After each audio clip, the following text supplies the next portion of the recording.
जय श्री कृष्णा। राधे राधे। श्री हरिदास। स्वागत है आप सभी का। आज हम दशा माता के 8वें दिन की कहानी का श्रवण करेंगे। एक राजा के 2 रानियां थी। राजा की अति प्यारी रानी का नाम लक्ष्मी था। राजा की दूसरी पटरानी जिसका नाम था कुलक्ष्मी। एक दिन लक्ष्मी रानी काठ की पाटी लेकर गंदे कपड़े पहनकर कोप भवन में जाकर लेट गई। राजा ने पूछा कि तुम क्या चाहती हो। वह बोली कि कुलक्ष्मी रानी को देश निकाला दे दो। राजा की प्यारी रानी न होते हुए भी कुलक्ष्मी आखिर में थी तो पटरानी, अतः लोक लज्जा के कारण उसे सहसा निकाल सकने से लाचार होकर राजा ने उसे उसके पीहर भेजने का बहाना किया। उन्होंने रानी को एक पालकी में सवार करवाया और स्वयं घोड़े पर सवार होकर साथ चले। एक संघन वन में पहुंचकर राजा ने पालकी को रखवा दिया और कहारों को वहां से हटा दिया। इसके बाद वे स्वयं घोड़ा दौड़ाते हुए अपने महलों में जा पहुँचे। कुलक्ष्मी रानी इंतजार करते करते सवेरा हो आया।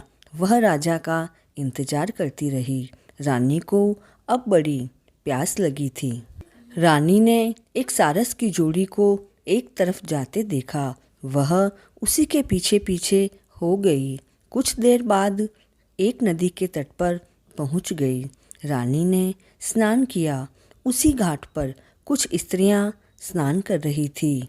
उन्होंने दशा माता के गंडे लिए थे। उनके पास एक गंडा अधिक था। एक ने रानी से गंडा लेने के लिए कहा। रानी गंडा लेकर डोले में आकर बैठ गई। थोड़ी ही देर में दशा रानी एक बुढ़िया माई का वेश धारण कर वहां आई और बोली कि बेटी, यहाँ बैठकर क्या कर रही है। रानी ने पूछा, तुम कौन हो? तो बुढ़िया ने कहा, मैं तो तेरी मौसी हूँ। रानी उसके गले से लिपट कर रोने लगी और उसने अपनी विपत्ति की कहानी बुढ़िया माई को कह सुनाई। दशा रानी की कृपा से उस जगह माया रच गई।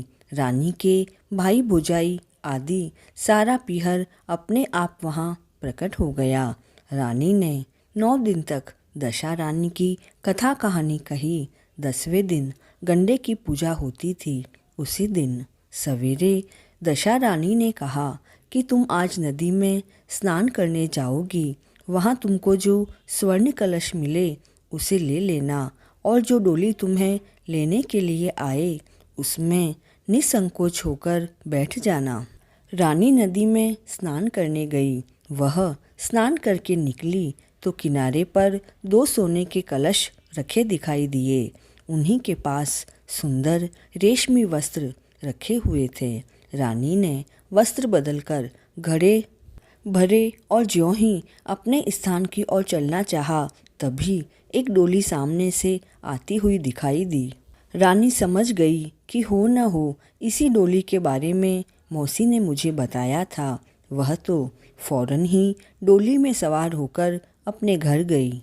वहाँ सभी स्त्रियों के साथ रानी ने दशा रानी के गंडे की पूजा की, सुहागिनों को भोजन करवाया और व्रत का पालना किया। तदंतर रानी अपने पीहर के परिवार में आनंदपूर्वक हिल मिलकर रहने लगी। सहसा राजा को रानी का स्मरण हो आया। वह चलता चलता उसी स्थान पर पहुंचा जहां वह रानी का डोला रखकर आया था। परंतु उसे देखकर बड़ा आश्चर्य हुआ कि जहां पर संघन वन था वहां तो सुंदर नगर बसा हुआ है। राजा के पूछने पर लोगों ने कहा कि वह तो कुलक्ष्मी रानी का नगर है।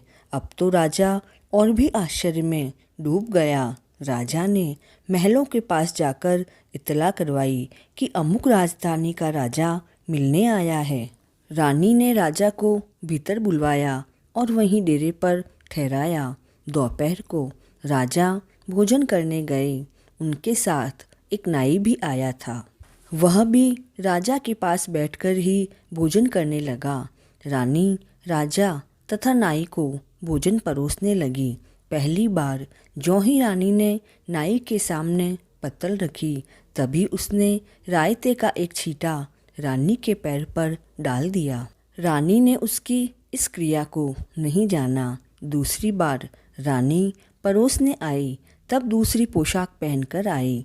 राजा मन में सोचने लगा कि यहाँ तो एक क्या कई एक सी रानियाँ मालूम पड़ती है।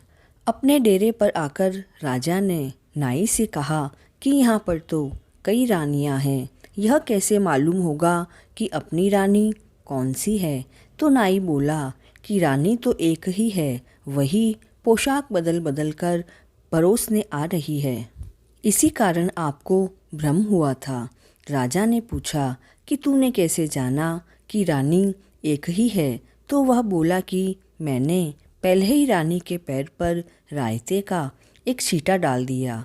जब दूसरी बार वह परोसने आई, तब भी उसके पैर पर वही छींटा पड़ा था, और जब तीसरी बार आई तब भी मैंने वह छींटा देखा। इसी बीच रानी ने राजा को अपने महल में बुलाया। वहाँ पर सेज सजी हुई थी, उसी पर राजा को बिठाकर उसने पान दिए। राजा लेट गया और रानी पैर दबाने लगी। तब राजा ने रानी से कहा कि बहुत दिन हो गए हैं, अब अपनी राजधानी को चलो। तो रानी ने जवाब दिया कि मैं नहीं आऊँगी, आप तो मेरा सर्वनाश कर चुके थे। यह तो सब मेरी मौसी की बदौलत है कि मैं जीवित बच गई। इस पर राजा ने पश्चाताप करते हुए माफ़ी मांगी।